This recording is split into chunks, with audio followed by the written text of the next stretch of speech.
Exercícios do PET, semana 1 e 2.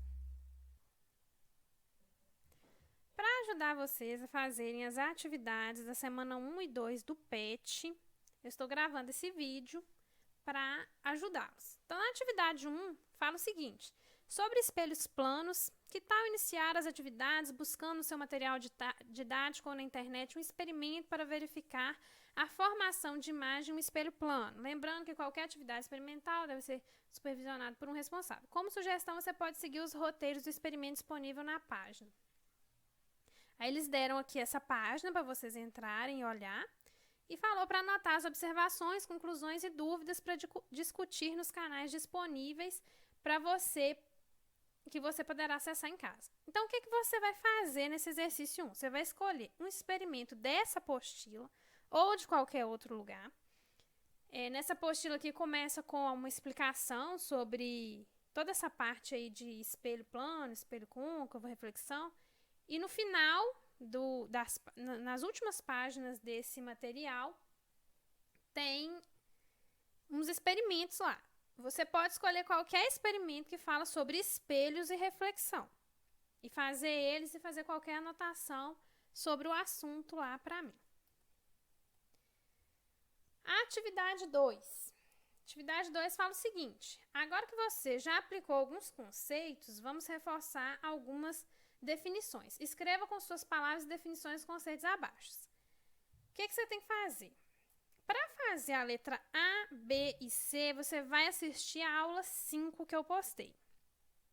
Na letra A fala sobre as classificações das imagens. A classificação da imagem é referente ao que eu falei na aula 5.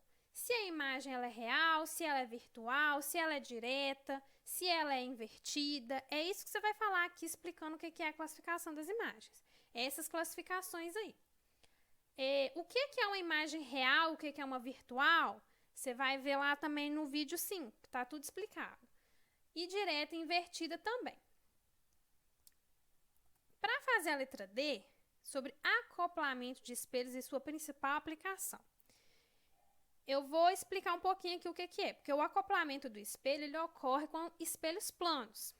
Quando a luz refletida por um espelho plano atinge a superfície refletora de outro espelho próximo, dando origem a várias imagens do mesmo objeto. Então, imaginemos aqui a seguinte situação, onde eu tenho um espelho aqui no fundo e do lado aqui eu tenho mais dois espelhos. Se eu colocar um pinguim aqui no meio, esse pinguim aqui vai conseguir ver ele nesse espelho da frente, nesse espelho de lado e nesse espelho de trás. Então, essa reflexão aqui, em diferentes ângulos. Isso aqui é o acoplamento. É muito utilizado, a aplicação disso. Esses espelhos eles são muito utilizados para dar a sensação de que o espaço é maior. Por exemplo, se você tiver uma sala pequena e você quer aumentar a sensação de espaço desse ambiente, é só colocar espelhos que vai dar a sensação de profundidade no espaço. Então, essa acho que é a principal aplicação. E sobre a reversão de imagem no espelho plano, é o fato de que no espelho a imagem vai aparecer sempre ao contrário. Uma aplicação muito prática disso é a palavra ambulância escrita na frente no capu da ambulância. No capu da ambulância, a palavra ambulância está escrita ao contrário.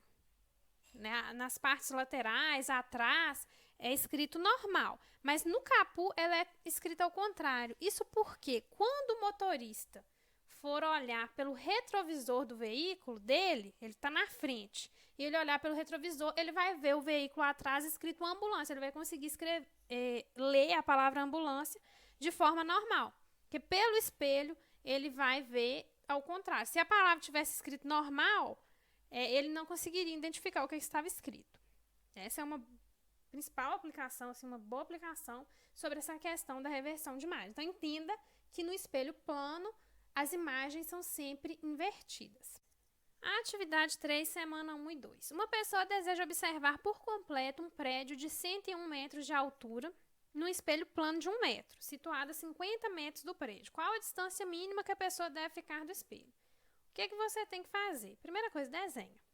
Para você compreender bem qualquer exercício, com situações assim, você deve desenhar. Desenhando, você compreende muito melhor o exercício. Então, vamos desenhar um prédio de 101 metros de altura, com um espelho na frente dele, de 1 metro de altura, situado a 50 metros de distância dele. E aí, pergunta qual que é a distância mínima que a pessoa deve ficar do espelho. E temos aqui uma pessoa na frente do espelho. Para ela conseguir enxergar aqui a imagem refletida, ela tem que estar na frente do espelho, que essa parte de trás aqui é a parte opaca, que não tem reflexão.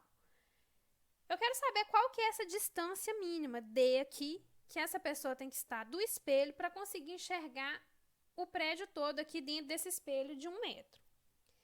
Então, a gente sabe que essa mesma distância mínima da pessoa ao objeto, ela vai ser refletida aqui no espelho, uma imagem virtual com essa mesma distância. Porque no espelho plano, as imagens são simétricas. A imagem virtual, ela é simétrica à distância que está aqui do objeto real, da pessoa ou do prédio. Aqui a gente pode fazer, então, um triângulo retângulo. Observe que a gente tem um triângulo grande aqui e um triângulo menorzinho. O triângulo grande, ele pega a parte real aqui e pega a parte virtual. O triângulo verde é apenas da parte virtual. E aí a gente faz a aplicação de semelhança de triângulos. A altura do prédio com a altura do espelho vai ser igual à distância do prédio à projeção, quer dizer, esses 50 metros aqui mais essa projeção aqui, sobre a distância da projeção, que é só esse D aqui do meu triângulo menor. É só aplicar, então, essa semelhança de triângulo e você vai conseguir saber qual que é o valor de D. Qual que é a distância. Calculando aqui a distância dessa projeção, vai ser igual à distância que a pessoa deve estar do espelho. Atividade 5, semana 1 e 2. A imagem ao lado é virtual, direta e maior que o objeto. Essa imagem foi formada em um espelho côncavo em que o objeto, a mão da pessoa, está posicionada entre o foco e o vértice do espelho.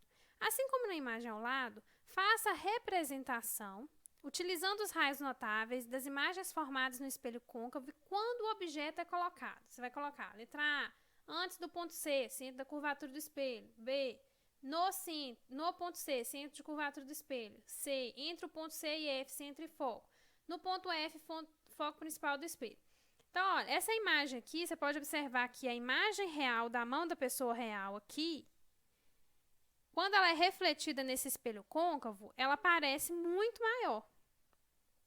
Ela aparece de cabeça para cima, normalmente, direta, aparece num tamanho muito maior e ela é formada de forma virtual, que significa que ela está formada não do mesmo lado do eixo onde que está o objeto, ela está sendo formada atrás do espelho.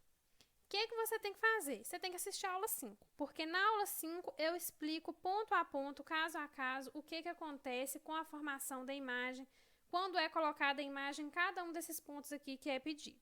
Então, assista lá a aula 5 que você vai conseguir fazer tranquilamente esse exercício e reproduza no seu PET. Se você gostou do conteúdo, dá um joinha e se inscreva no canal.